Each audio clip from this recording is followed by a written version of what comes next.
Welcome to Rethink Ed, where together we power potential. Today we're going to do a quick Vizzle overview, including an introduction.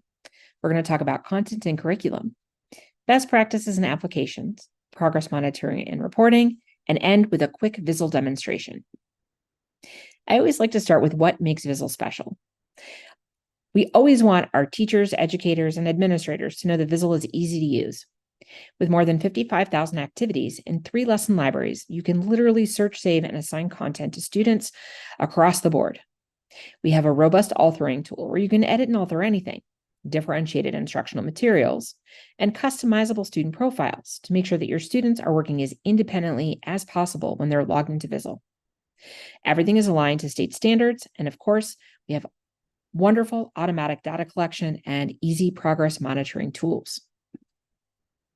You'll see me reference this series across the board as we're talking about Vizzle. We always want to make sure that we're assessing for prior knowledge, providing opportunities for direct instruction around vocabulary and our key learning objectives. We want to make sure that we're generalizing learning with multiple means of engagement, representation, action, expression across the board. Students are going to do multiple things in multiple ways, and we always want to finish by reassessing and evaluating student learning. Vizzle can be used with students in a variety of tiers, whether you're using it with your most intensive needs students, Tier 2 or Tier 1, for a quick screener or support for intervention or enrichment. We have a variety of tools to support you and your classroom journeys. Ways to use Vizzle.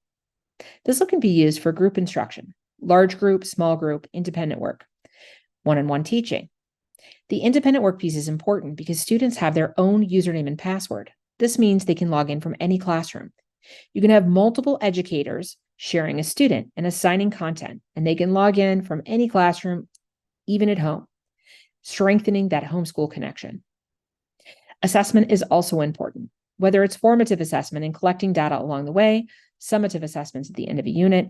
We want to make sure that we're capturing that learning journey. When we talk about content, it's important to know that we have 3 lesson libraries.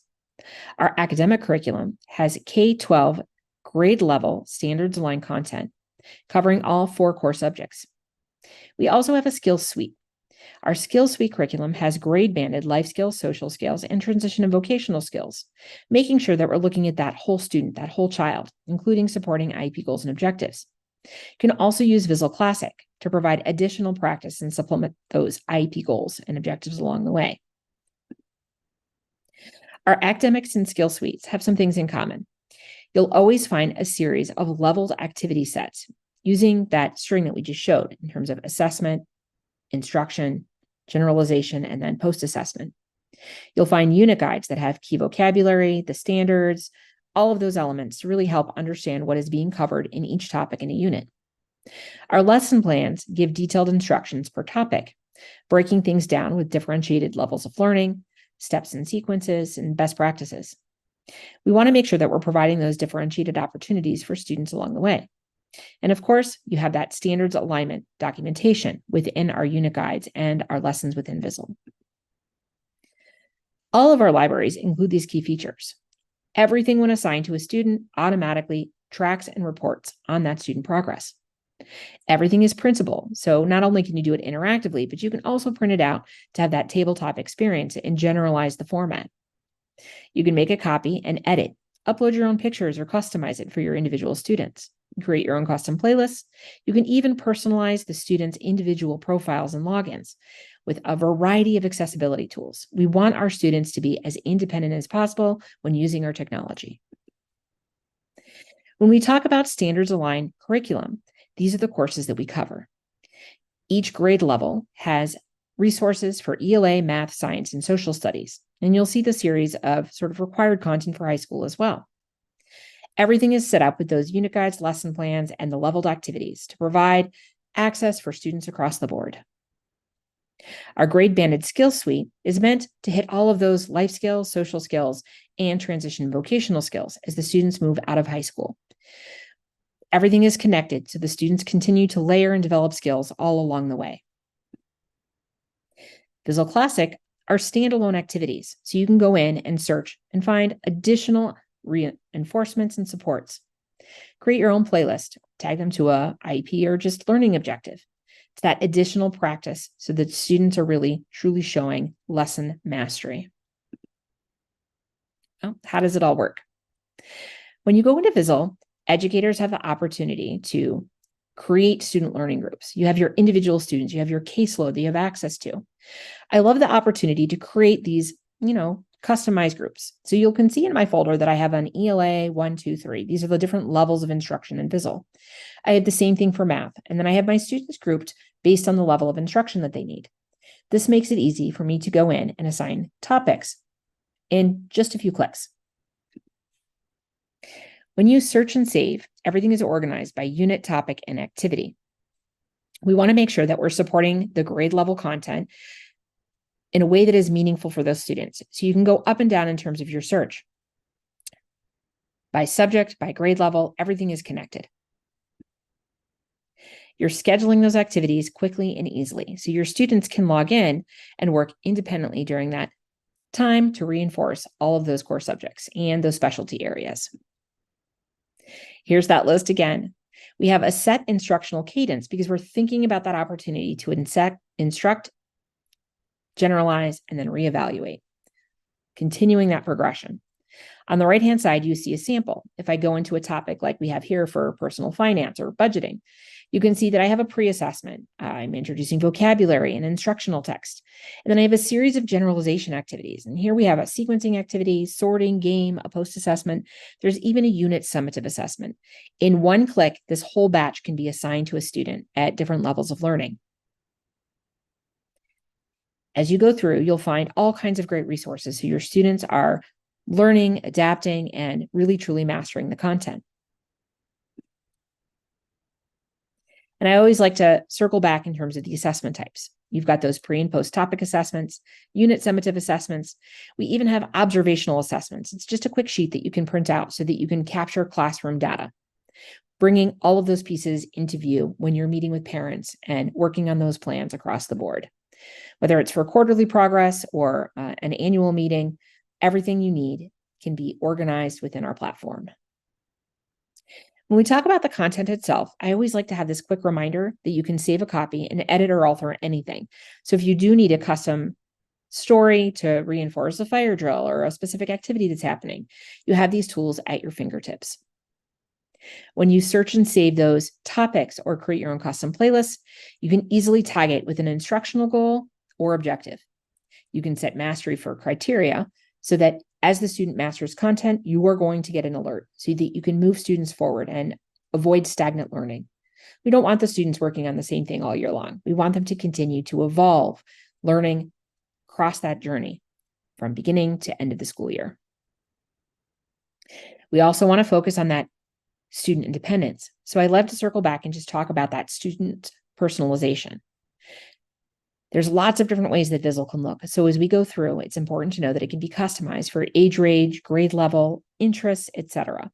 There's a whole series of accessibility tools that you can set up to make sure that your students are working independently. They're logging in and everything is being tracked. So we have several intuitive dashboards to make it easier for both administrators and educators. There's real-time progress tracking and reporting. If a student finishes a lesson, you can instantly see what it looks like on your teacher tracking and reporting tool. There's customizable date ranges so that you can set it for any kind of progress reporting period. As an administrator, you can view data by district, building, classroom, even individual. And everything is downloadable and printable. So you have the things that you need at your fingertips. We're going to take a quick pause and we're going to move right into a demonstration so that you can see what this looks like live.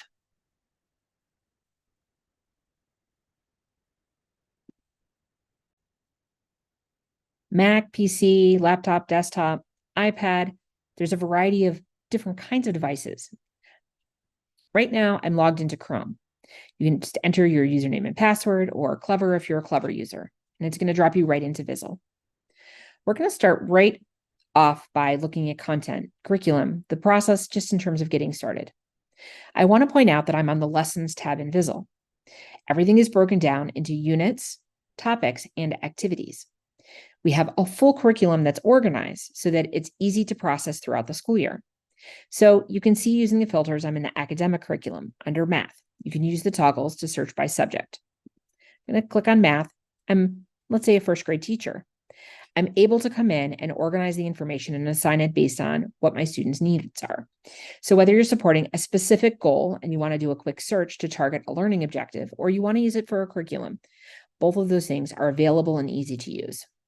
So if I'm using this as a curriculum, maybe we're working on number sense or numbers and operations. I can click on the details button and it's going to open it up and show me what's included. For this particular grade level, I have a series here. My first topic is addition. It's going to give me the unit guide and other units from this particular grade band. As I click on it, I have the opportunity to choose my level of instruction. So let's say I'm planning for my level 1 students. I simply click and I have a variety of resources here.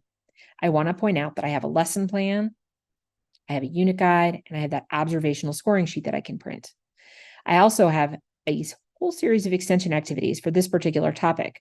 These are printable lessons that I can use to reinforce the interactive materials on the right-hand side of the screen. Note, I've got that same recommended order, my pre-assessment, vocabulary, instructional text, and then I have some generalization activities. So the student's going to sort, sequence, and then play a game. And then we're going to check to see if the student has acquired that information with the post-assessment at the end of the topic. How do I assign it? I simply click the Assign button at the top of the screen. It's highlighting the lessons, and maybe there's an activity that you don't want to include. You just simply uncheck it from the list. This is my level 1 math group. I simply select, and it's identifying those students that I've already put into that set for easy organization. Choose your date range, whether you want them to play one or more times, and simply click the Assign button. It's as simple as that. Assignment sent. So I just created a whole sequence of activities and assigned them to the student to support addition. I happen to know that these 2 students also have a goal around addition, so I can actually add that as an additional tracking tag. I'm just going to simply put in addition, hit enter, and I'm ready to go. Notice now I have 2 tags. I have one for my academic tracker. So this is just tracking the topic itself, but I also have that additional IEP goal here. And I can add other resources along the way. So say I want to add a few extra activities from Vizzle Classic. I can do that by just using this tag that I've created. Simply click Save and Close, and it's sending me back. I can easily go back by clicking on the little train here and then choose additional topics if I want to save more than one topic at a time and different range.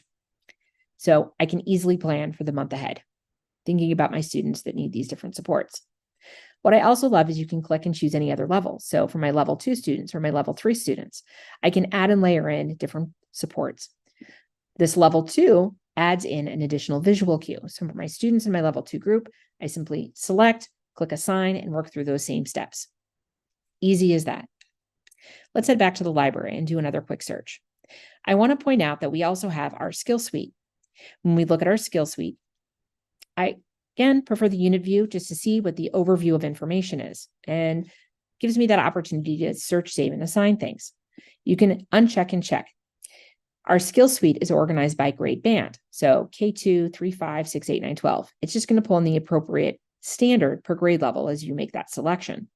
Whether you're working on life skills, social skills, or transition vocational skills, everything's there at your fingertips.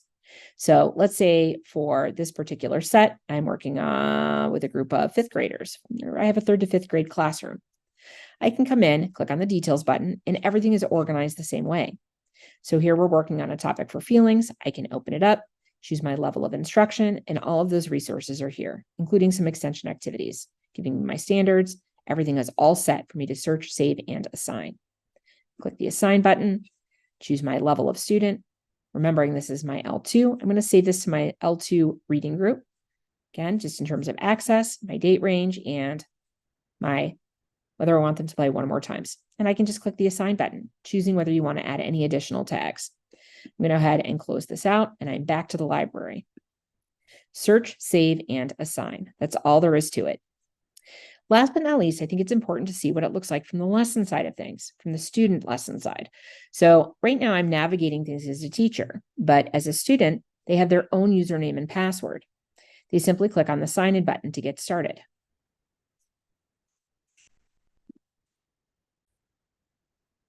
So Tommy's all logged in. You can see that everything is organized by subject on the left-hand side of the screen. So I have ELA, math, and science set up right now, as well as life skills, social skills, and transition. So when he's logging in for math, he can easily find the lessons I've just assigned. Here are those lessons for addition on numbers and operation in the sequence that we recommend with your pre-assessment, vocabulary, instructional text, and those generalization activities.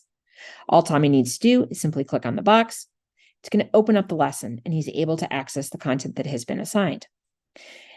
If Tommy needs a little support, you can click anywhere on the page, and it's going to read that audio back, read that text back. We will be learning about addition. Let's see what you already know about addition. I love that opportunity for students that are at different reading levels to have what they need at their fingertips. Just a quick click, and it's going to read back the instructional material. Tommy's set with a level 1, but in his preferences, I have it set to a field of 3 choices.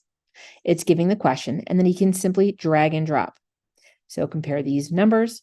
How many more are there in 12th and 10? And he's simply dragging and dropping the answer and moving through. For our assessment, it's just going to do a quick check. What does the student know? And then we're going to introduce all of the activities, track and monitor that progress all along the way. I'm clicking back over to my teacher view for just a few more little tips and tricks. On my teacher view, every student has an account. So I can click on the dropdown and I can always navigate to see how that student is performing. So here for Tommy, I can see what he's recently mastered. I can see anything that is in progress. It's a great way to see what the student is working on and how they're improving across the board. The things that have been mastered, if you click, you're going to see all of that tracking from a pre-assessment to the post-assessment at the end of the day. You can edit the mastery criteria. So if a student has a specific goal and objective, you can click on the button and make sure that you're modifying that to track and report on student progress. Click the close button. You can also click our detailed report button. So you can choose any date range for a student, whether it's a week, a month, interim progress report, or end of the year. You can choose all of these filters to search and sort and get the data that you need to report on student progress. So here for Tommy, I have a series of results that are popping up. It gives me his average percent. I can export the information as a CSV or a PDF. Everything is right there at my fingertips. If I click and open up an activity, I can see how the student performed.